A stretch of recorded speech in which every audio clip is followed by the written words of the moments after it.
How to delete Google Drive files on iPhone. To get started, first of all go ahead and open up the Google Drive application on your phone. Once you're here, tap on the Files icon at the bottom right corner to view your files.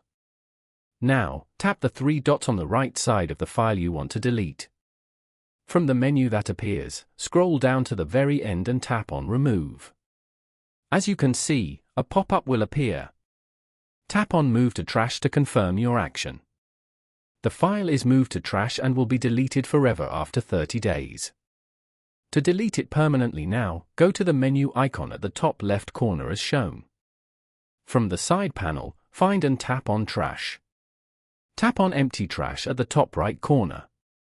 Now, tap on Delete Forever again to confirm. As you can see, your trash folder is now empty and the files are removed permanently. Following these steps, you can easily delete Google Drive files on an iPhone.